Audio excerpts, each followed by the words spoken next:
Have you been doing? stand by Oh, okay. someone's officialness.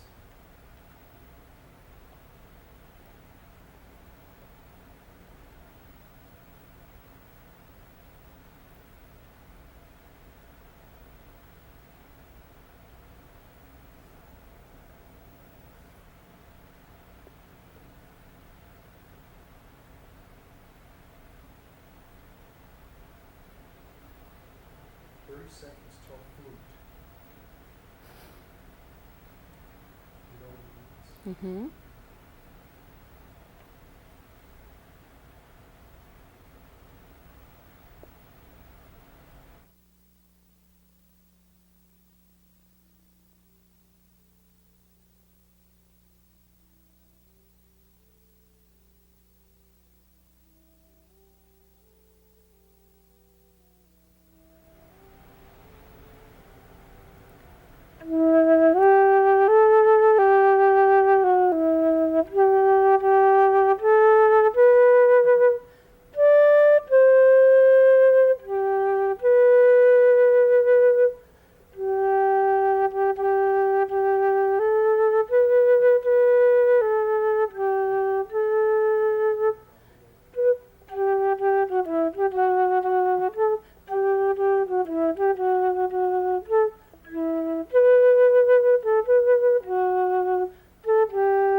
The first poem I'm going to read is a Childhood Sonata.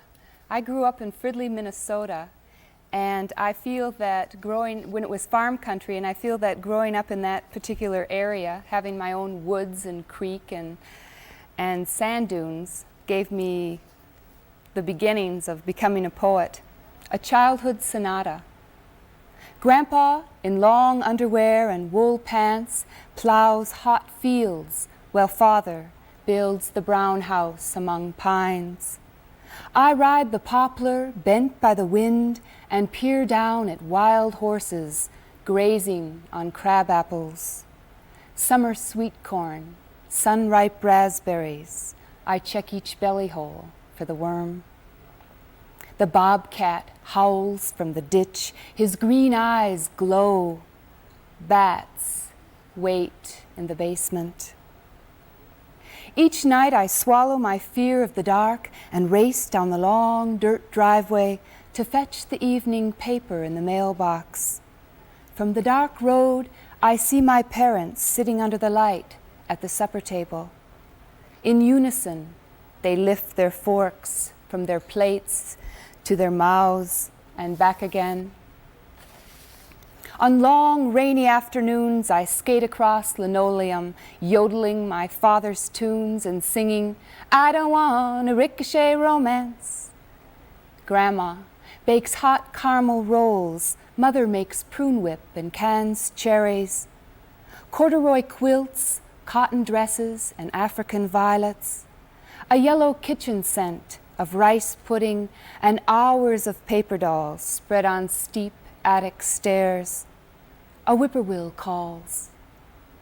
Grandma flings herself on Grandpa in the casket. "Herder, don't leave me." His death face presses against the bedroom window, breaking into my dreams. Grandma wails church hymns to the hum of her sewing machine.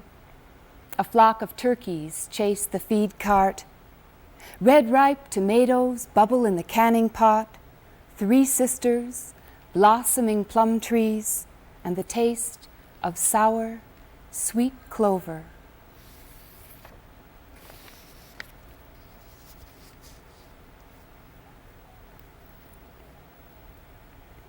The next poem is When the Electricity Goes Off. On this blustery August day at dusk, the lake rushes in. I move closer to the window, lean towards that last bit of light that gives a glow to the houses across the lake. Jennifer sits beside me, creating her home for interior design. Our night stretches out long and sleek like a dark cat. As the light fades, I set my book aside, but Jenny works on until a white bird crossing the sky flies off with the last ribbon of sun.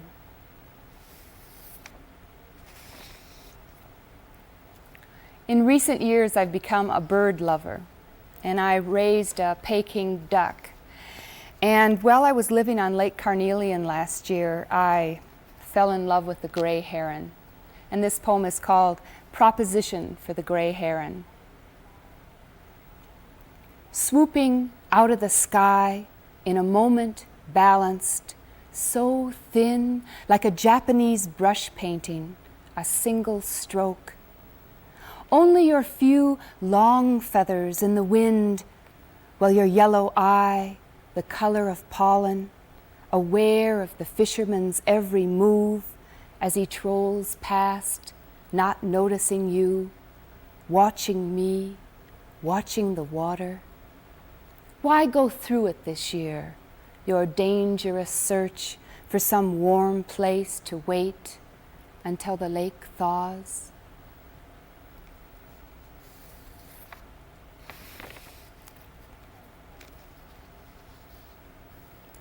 This poem was also written on Lake Carnelian. It's called To the Tune of the First Thaw. Sunlight floods the living room, shines on the peachy-colored bouquet of roses. It's as if the sun also craves flowers. In the sky, the first duck, a scout calling to the others. Then the noise of a helicopter, as annoying as a mosquito. In the white light, a solitary fisherman waits beside his hole. From across the frozen lake, the cry of a dog, not a yelp or a bark, but a sound close to song. Like counterpoint, the melting snow drips from the roof, inspiring the finch to boisterous music. Soon, a whole chorus of believing birds. Too quickly, it is gray again, raw, but not before the sun, the duck, the dog, the birds had time enough to tease the tulip bulb to sprouting.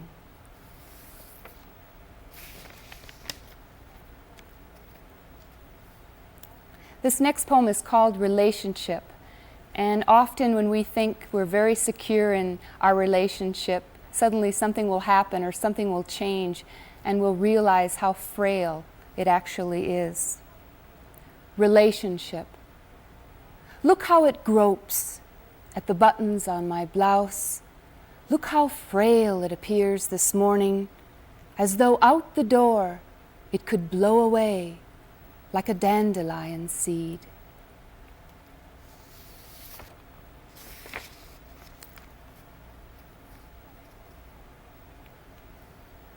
This next poem I wrote for my sister after I hadn't seen her for several years.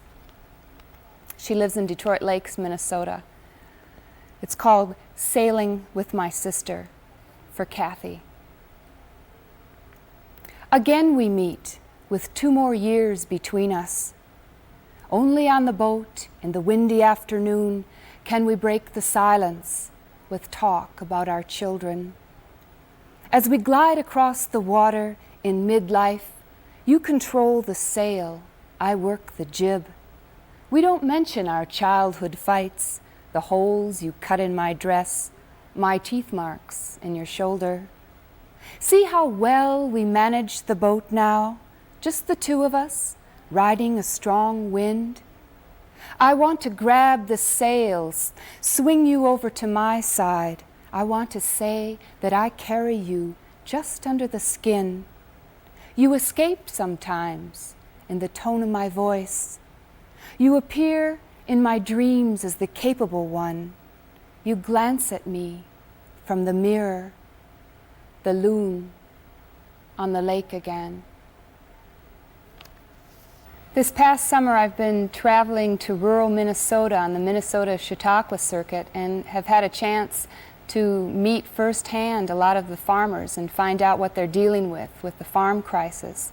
Sometimes losing your land and your homestead, especially if it's been in your family for generations, is more difficult than losing a person or someone you love. Recently we lost our family farm, and this piece I would like to read for you now is about our last visit to the farm and dealing with that loss. When we arrive, a deer stands in the upper meadow as if to greet us.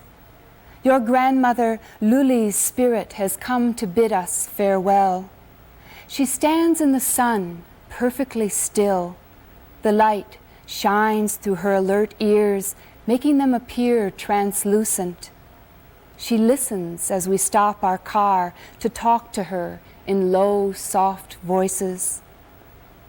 When Uncle Leonard came to take Luli to the rest home where she would be kept alive for 7 long years, he had to chase her down in the meadow where she ran with the deer. After Metma died, it had been only Luli and the deer on the farm. To keep them from eating all her vegetables, she took the long braid of her mother's hair, which she kept in the attic, cut it into 4 pieces, and tied them on the corner stakes of the garden. Before going down the hill, we walk through the meadow, wildflowers brushing against our knees. We visit the two huge rock piles, the symbols of your grandparents' arduous clearing of their land. Around each mound grow bushes full with ripe raspberries that we pick and eat by the handfuls. Never have they tasted sweeter. There is the huge rock pile where Metma's spirit rests, and next to our favorite birch tree lies the Luli rock pile. We recall the summer when we brought the children up to the birch to dance and play music, to help us exorcise the tree from the miner bug, which caused all its leaves to turn black and curl at the edges. Look how healthy the tree is now, we say as we press our faces against its mother of pearl bark, remembering our wedding on another July day, years ago, when we stood in the meadow beside this exquisite tree, me in my grandmother's silk wedding dress, wild roses in my hair, and you wearing the straw hat and the coral-colored shirt I made for you. In my head, I keep hearing this refrain. It is here I want to be married. It is here I want to be buried. It is here I want always to return. Walking towards the barn, we stop at a deer bed, a hollow in the meadow where the tall grasses have been matted down by sleeping deer.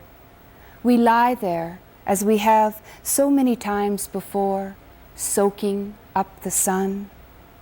Racing down the hill, we call the cows in Finnish, repeating the call you learned as a boy. When we feel their spirits trotting along beside us, we can almost taste the sweetness of their milk after they've grazed all day in a field of clover. Ollie's a good girl, you say in the barn, your voice echoing off the rafters and rock.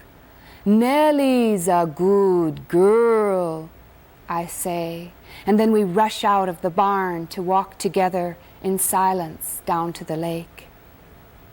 It's a gray, hazy day. The mist hangs over the water like the sadness in our hearts as we try to let go, let go, let go. I want to write everything down, feel obsessed to describe it just as it is. I want to savor every raspberry I pluck from the bush, every cricket sound. I want to save the pattern of the ripples on the water as the waves roll onto the shore after a boat passes. I even take note of the perfectly round lid in the outhouse and the faded magazine pictures that have hung above the toilet paper for at least 50 years. We sit on the dock and count the perfectly hewn joints where the logs come together on the sauna. 9, we say. And altogether there are 3 9s, and that makes 27, we say, as if we've somehow saved the sauna for ourselves by counting out loud this way. We build a fire with maple logs in the sauna stove, return to stoke it after a row in the boat. We stoke it again after a swim in the lake, and again after more berry picking and a visit to Metma's virgin pine forest, where all the neat rows of trees grow so close together they sway and creak in the wind like old dry bones. Their top branches burst into heads of fiery hair. Tonight we can't seem to leave sauna. At least 7 times we return for more heat after dashing into the lake.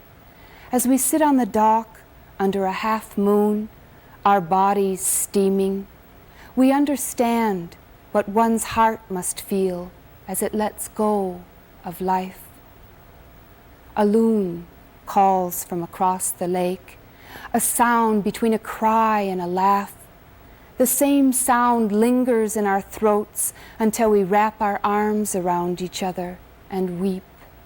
Sauna helps us get down to the bare bones of our grief.